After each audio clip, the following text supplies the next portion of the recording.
Y vamos a ver entonces un repaso de lo que es vectores. Bueno, un vector pues es una cantidad que tiene una magnitud, ¿sí? Es decir, un tamaño, y va a tener también una dirección. Esta dirección, cuando nosotros hablamos de vectores en el plano, es un ángulo que se mide respecto al eje de las x positivas. Cuando nosotros hablamos de vectores en el espacio, esta dirección va a tener que ver con los tres ejes coordenados, el eje X, el eje Y y el eje Z.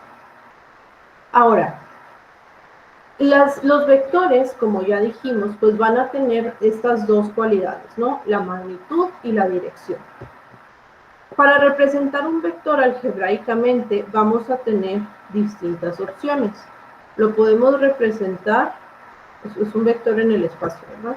Lo podemos representar con una flechita y paréntesis redondos. Podemos representarlo como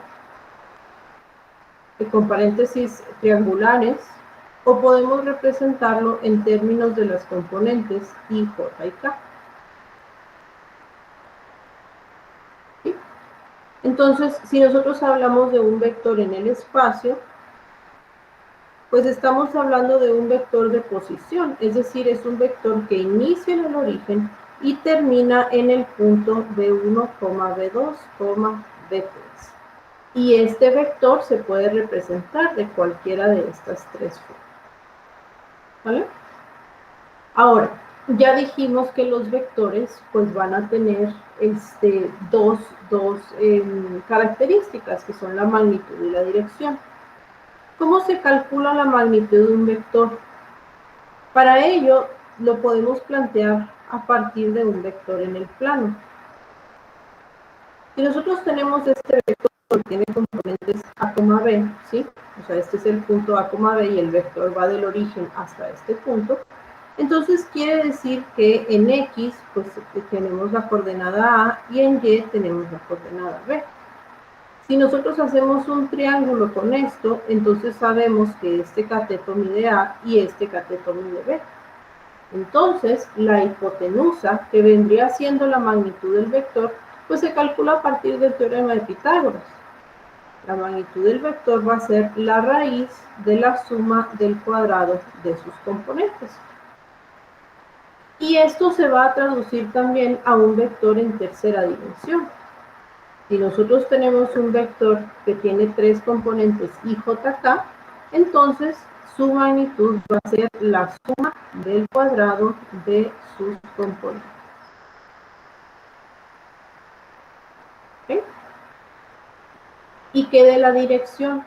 Bueno, otra vez fijándonos en el plano, vamos a tener un ángulo que se mide desde el eje de las x positivo.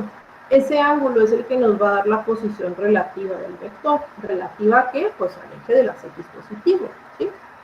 Entonces, aquí también podemos hacer uso de las funciones trigonométricas y podemos decir que la tangente del ángulo que estamos buscando va a ser el cateto opuesto sobre el adyacente.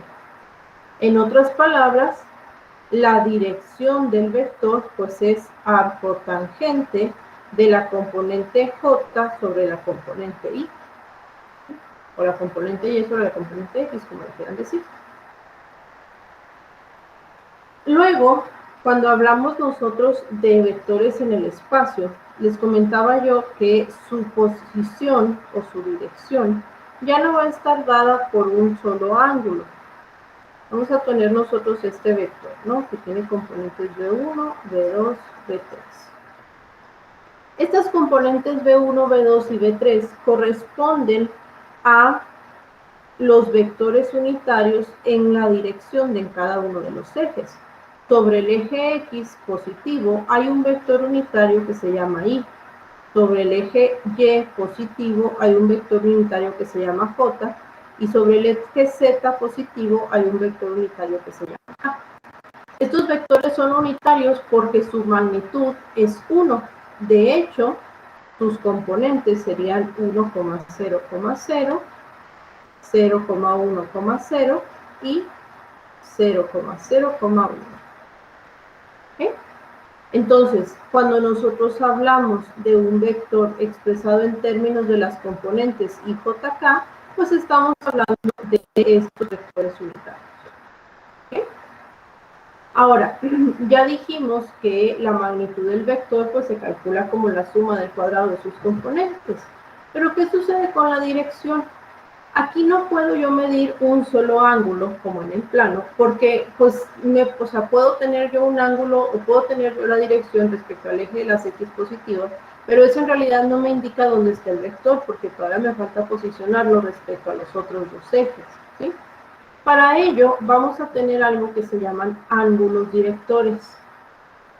Ángulos directores. Los ángulos directores se van a medir cada uno respecto a cada uno de los ejes. El primer ángulo se conoce como alfa, ¿sí? El siguiente ángulo se conoce como beta. Y tenemos el ángulo que se mide con respecto a z, que va a ser gamma. Estos tres ángulos se van a calcular a partir de los cosenos directores. Entonces, el coseno director de alfa va a estar dado por la componente en i del vector sobre la magnitud del vector.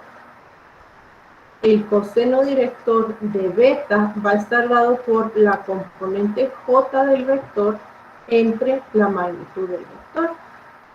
Y el coseno director de gamma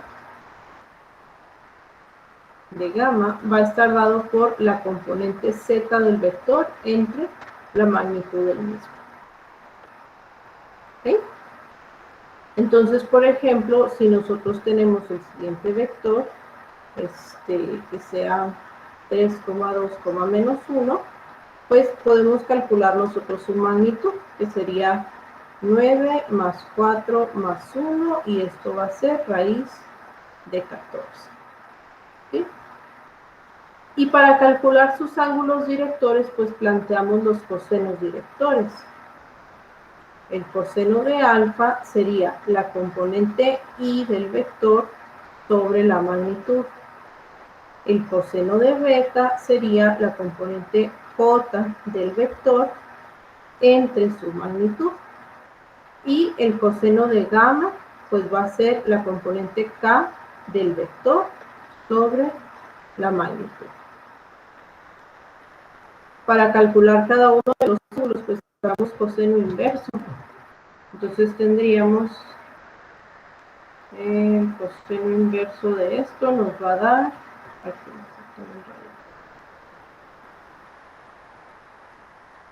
eso es que es 3 entre raíz de 14, y el coseno inverso de esto nos va a dar 36.69 grados.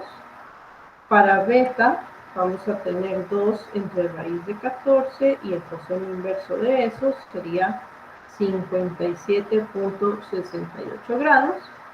Y gamma va a ser menos 1 entre raíz de 14, y el coseno inverso de eso 105.5 grados.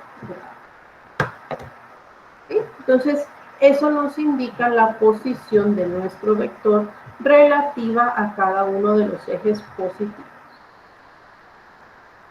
Bien, cuando nosotros hablamos de vectores, vamos a poder realizar algunas operaciones con ellos.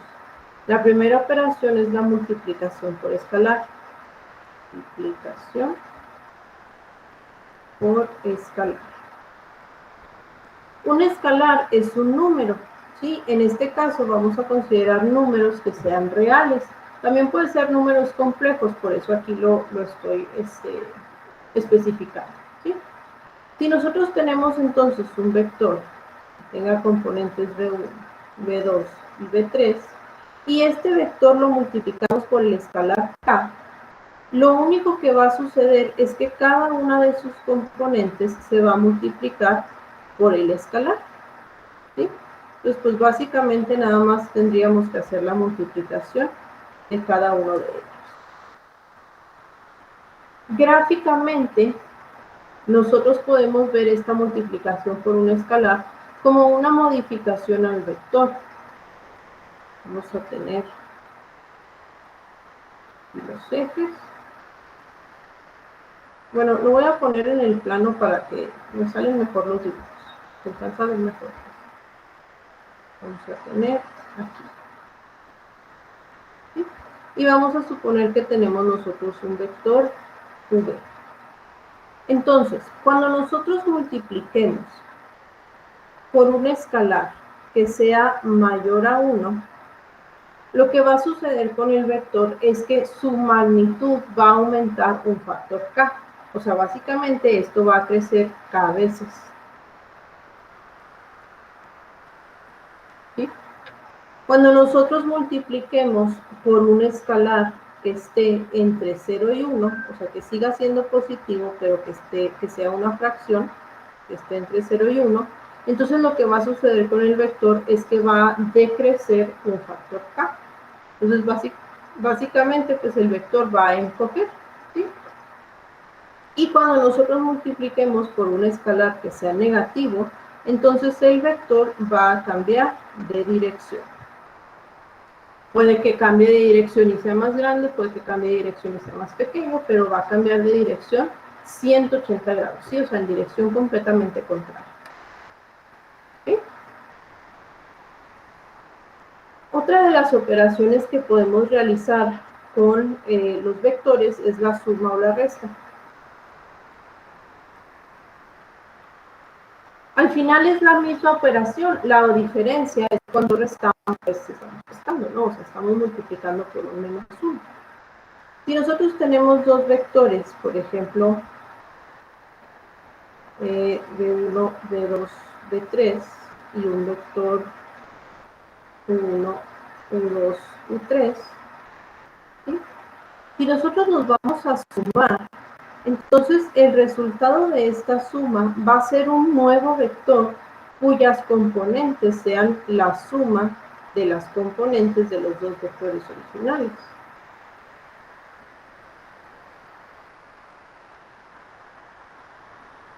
Más U3. ¿Sí? Entonces se suma componente a componente. Si nosotros vamos a hacer una resta, pues va a suceder lo mismo. Vamos a obtener un nuevo vector cuyas componentes van a ser la resta de las componentes de los vectores originales. U3 menos U3. ¿Sí? Y estas operaciones se pueden combinar entre sí. Por ejemplo, si nosotros tenemos que V es 5,0, menos 1 y U es igual a 2, menos 2,3, ¿sí? Nosotros podemos plantear la siguiente operación. 3V más U. ¿Sí? Entonces, para ello, pues tendríamos que multiplicar el vector V por el escalar 3 y a ese resultado sumarle el vector U. Tendríamos entonces 15,0, menos 3 más 2, menos 2,3.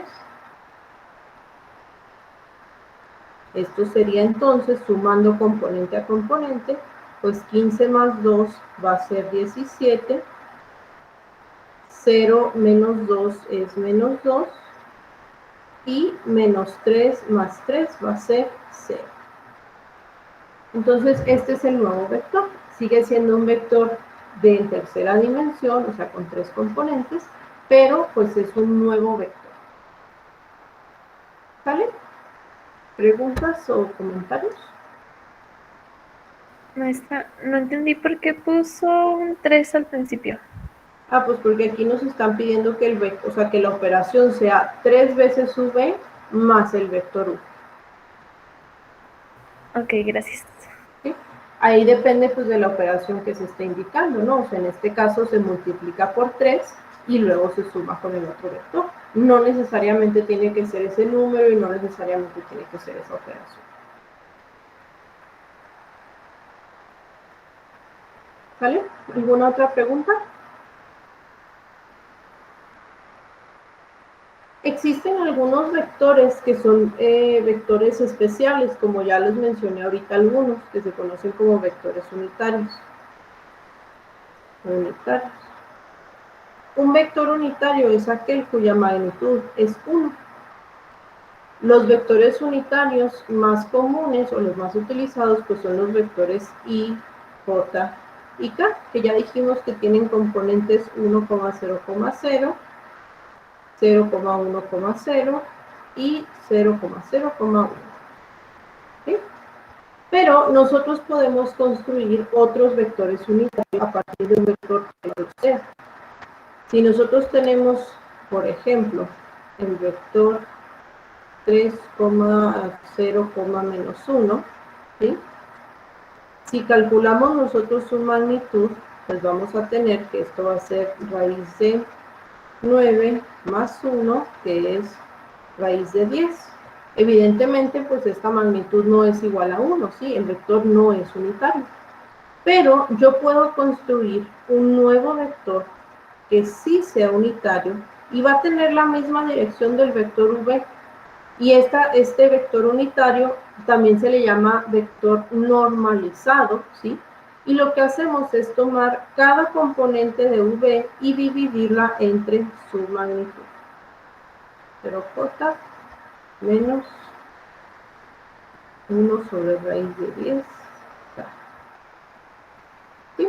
Este nuevo vector que tiene componentes 3 sobre raíz de 10, 0, menos 1 sobre raíz de 10, sí es un vector unitario. Tiene la misma dirección que el vector original, pero su magnitud sí es 1. Y lo podemos verificar, ¿no? La magnitud de esto sería la raíz de 3 sobre raíz de 10 al cuadrado más menos 1 sobre raíz de 10 al cuadrado. Esto va a ser entonces 9 sobre 10 más 1 sobre 10, y 9 más 1 pues es 10 décimos, y 10 décimos es 1, y la raíz. ¿Ok? ¿Preguntas?